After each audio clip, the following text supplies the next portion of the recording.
The next panel, I would like to bring here Kim Nasmyth, David Spergel, and Terence Tao.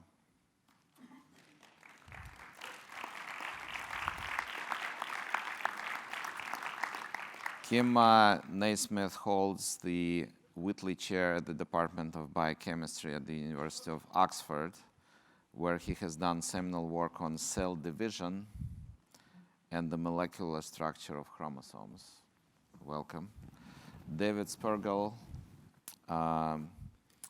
is a professor of astronomy at Princeton University and the founding director of the Center for Computational Astrophysics. He was the lead theorist on the WMAP team, which got the Breakthrough Prize this year in physics, which mapped the temperature fluctuations of the early universe. And his other research ranges from dark matter to galaxy formation to search for extrasolar planets. And this is the last panel today. And we're going to talk about, is nature simple?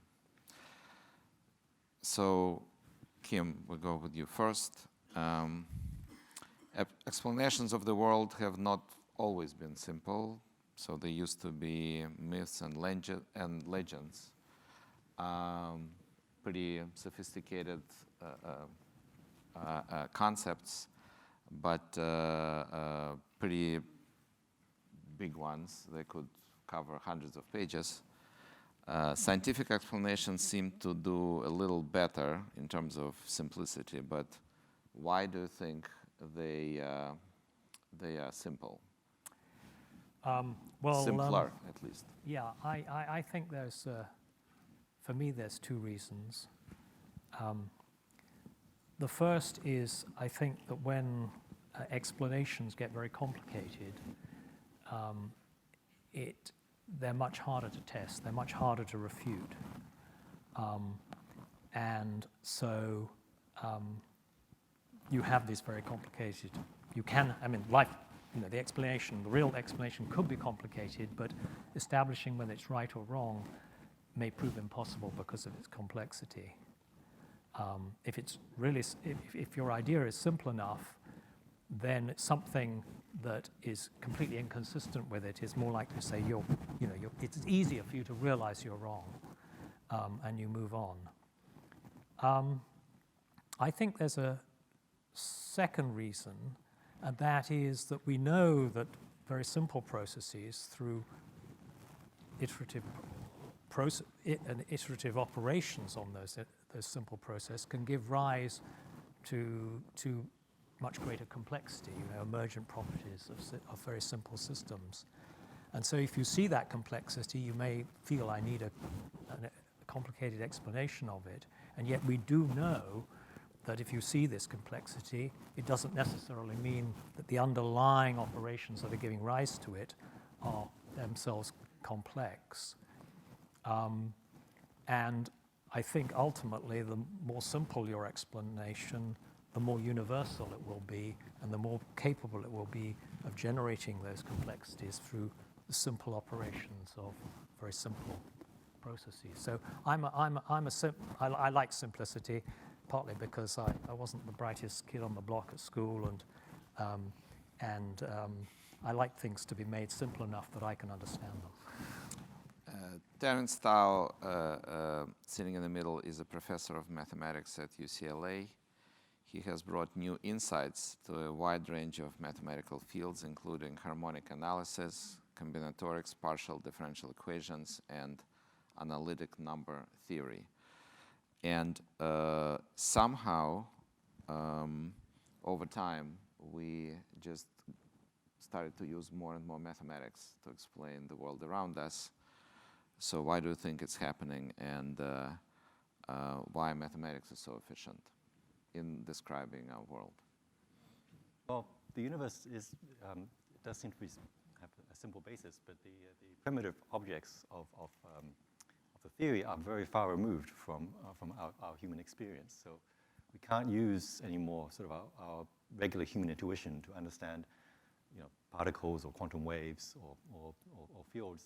And so what's left when you don't have direct human experience is mathematics. I mean, it's a perfect language for dealing with things that you can only see indirectly. I take Kim's point that simple explanations are preferred, but I have to say it's still a miracle that we have one. I mean, the default should be complexity. So you can show mathematically that if you take a random string of say 1 million digits, normally there's just no pattern to it. You need about one. If you want to describe this string, you need about 1 million characters to describe the string. There are a small number of complicated strings that can be generated from simple rules, but these are really in the minority. I think Einstein once said that the most incomprehensible thing about the universe is the mic on. Sorry. Yeah, Einstein once said that the most incomprehensible thing about the universe is that it is comprehensible. And I don't think we really have a good explanation yet. Maybe. Okay. All right, sorry, Yuri. Yeah, so the most incomprehensible thing about the universe is that it is comprehensible. I don't think we really have a good explanation for that most incomprehensible. Maybe you can just hold it. Okay. All right. Now, yes, this is something that physicists have been struggling for a while. Why? And you are quoting Wigner saying the most incomprehensible thing about the universe is that it is comprehensible. So, what would be your answer to this? So why, Terence? What would be your yes? I don't know actually. Well, maybe okay. There is one possible explanation, which so there is another mathematical phenomenon, which is universality. That if you have a very complicated law of physics at the microscale, sometimes when you look at what emerges, sometimes it gets more complicated, but sometimes it gets simpler. So that the most famous example of this, the most famous examples are laws of thermodynamics. So both classical and quantum systems that are very different at the microscale, they obey the same laws of thermodynamics at the macroscale. So maybe the laws of physics are really just a mess below the Planck scale, but some universal law kicks in, and above a certain scale, things become simple, and then they become complicated again. But, yeah. So David, sort of continuing this conversation of simplicity and complexity, how to explain the relative simplicity of theories explaining the universe at very small scales and very large scales? And it seems like this amazing complexity emerging somewhere in the middle. Yeah, to follow on the previous comments, the really shocking thing about the universe is at the small scales, things are simple. Just remind people that you look out, all this complex biology is made of atoms. There's only 100 or so atoms. Atoms are made of neutrons and protons and electrons, so like 3 types of stuff make up that. We look at neutrons and protons, they're made up of quarks. Everything that happens in nature can be described by 4 basic forces. Gets down to what we think ultimately will be unified in one force. So on the microscopic scale, things are incredibly simple. To me, the shocking thing when we looked out in space and looked at the microwave background, it's incredibly uniform. The properties, the fluctuations are incredibly simple. Everything that we could see in the fluctuations could be described by a handful of numbers. So on both its smallest scale and its largest scale, the universe is simple. In some ways that may be linked. When we think about going back in time towards the Big Bang, as we get to earlier and earlier in the history of the universe gets hotter and hotter. The physics of the small, we think, may determine the properties of the large. And one of the things that we've been learning, and my string theory colleagues have been learning from studying the properties of string theory, of gravity, is duality, that there's a real link between the properties of the small and the properties of the large. So perhaps the fact that one is simple makes it inevitable that the large scale stuff is simple. So then, given that it's simple on the small scales and simple on the large scales, why does it end up being so complex and interesting in between? And I think, for me, the best answer there is once you have interactions, once you have nonlinearity, once lots of stuff works together, complexity seems to emerge. And even that complexity itself often has universal laws. Is gravity really the explanation, basically? I think gravity is, the simplicity of gravity and this underlying simplicity of the universe on the smallest scales is what's motivating things like string theory. Is just remarkable. Now, why is it there? Why is it so simple? Ultimately, we don't know, but everything we have learned seems to point towards things being simpler and simpler the deeper and deeper we go. Now, simpler requiring mathematics that's not the mathematics of addition and multiplication. We have to learn mathematics from our colleagues, but ultimately, it's just amazing to me that our brains are capable of contemplating and understanding things on both the smallest and largest scales. And Terence, does it really apply to mathematics itself, that it gets, in a way, simple in terms of unified in a certain way, or there is just a lot of complex, relatively unrelated fields emerging?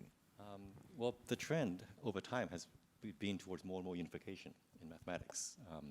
The analogy that many mathematicians use, I don't know who it's first due to, possibly Andrew Wiles, but that's a wild guess, is that initially mathematics felt like a whole bunch of isolated mountaintops, separated by this huge mist below which we couldn't see. And so geometry is here, and algebra is here, and number theory is there. And then slowly over time, fields got connected. So Descartes famously unified algebra and geometry with his Cartesian coordinate system. And over time, many more and more connections were made, and you start seeing these valleys appear as the mist slowly goes down, and then eventually we start seeing interesting forests and just much more interesting things at the root, which we wouldn't have expected. Very abstract concepts which we didn't initially know about, but once we knew about them, they are simpler. And they explain the peaks a lot more. And I think mathematics is a bit further along the unification process than physics and certainly life sciences.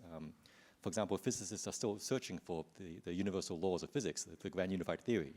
They've been unifying for quite a while, but they're not quite there yet. Mathematicians, we have found our laws of mathematics. We basically have a final form since the days of Hilbert about a century ago. So we have the rules of mathematics. We haven't explored all the consequences of those rules. So I mean, that's just the beginning. But yes, certainly the trend is towards unification. Also in mathematics, we also see the same trend that at extremes, when you send a parameter to be very small or very large, often the theory becomes simpler, easier to explain. There's maybe just only one dominant effect and everything else is perturbative. But it's in the messy middle when there's many competing effects that you want to analyze. This is often where things are difficult. Kim, what about biology? Do you think there are some sort of universal laws and principles that would apply to universe anywhere? Yes, I think, well, that relates back to our last discussion. At the moment, we can only see and study life on this planet, and it all looks as if it's descended from a common ancestor. Maybe we'll find independent offshoots if we go and dig in deeper in different places. Maybe we won't. If we found it elsewhere and it didn't look like anything else, it was clearly of an independent origin, we weren't directly related, then it would allow us to see what's common If it had evolved separately, had it ended up in the same place, and we could then begin to formulate a sort of universal laws of biology. But in order to do that, we've got to find life somewhere else. Obviously, that would be great. Terry, just one more question for you. Okay. Some proofs that have been emerging recently are so complex that sometimes there is not even consensus among mathematicians as to whether they're correct. There are probably a couple of examples like that.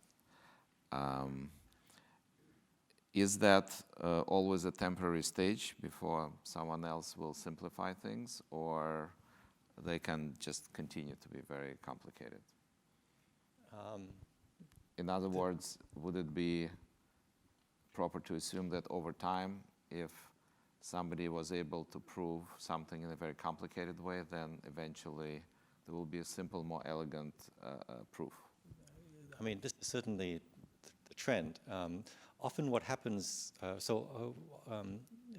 it's not necessarily shrinking the size of a single proof, but putting, if you have many difficult results, if you can put them inside a single theory, which itself may be somewhat difficult to understand, but once you understand that theory, if all these difficult results are just simple consequences of that theory, that is a great conceptual advance, even if it means that if you the actual length of a proof of any given result hasn't increased, it hasn't decreased, because you have to understand first this theory before you understand any one of its conclusions. There are still big mathematical results that have not been simplified substantially. One of the most famous is something called the classification of finite simple groups. So these are describing all the finite symmetries that you can get in the world. The irreducible ones, what are called the simple groups, which can actually get quite complicated. There's a list. There's this finite list, like 4 families, and then a list of sporadic groups. So this is a known theorem. It's called the enormous theorem because there's no one place where you can find the proof. It's split up over hundreds of papers, maybe 10,000 pages total. And actually, there have been some minor issues in some of these papers that had to be corrected. There is an effort underway to make a second-generation proof, which is a little bit simpler, but it will still be a 1,000-page proof. Hopefully, I mean, there is progress. It is slowly getting simplified. One major chunk of it, called the Phi-Thompson theorem, recently got computer verified, for instance. So we at least know that one major part of the proof is completely correct. We have a computer verification. But there should still be a more conceptual proof. It shouldn't just, it's hard to believe that this rather basic result in mathematics is so irreducibly complicated that it has to take thousands of pages to prove. So you are yourself at the forefront of this seemingly new emerging trend where mathematics becomes more a collective effort with many mathematicians involved in proving some conjecture, plus involving some computers. Is that sort of the way the mathematics will work in the future? A combination of relatively large groups of people and machines? It's moving in that direction. We certainly rely a lot more on machines.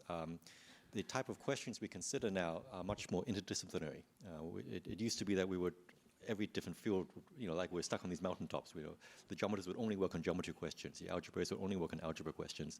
But nowadays, to make progress, you have to use ideas from different fields, both within mathematics, outside mathematics.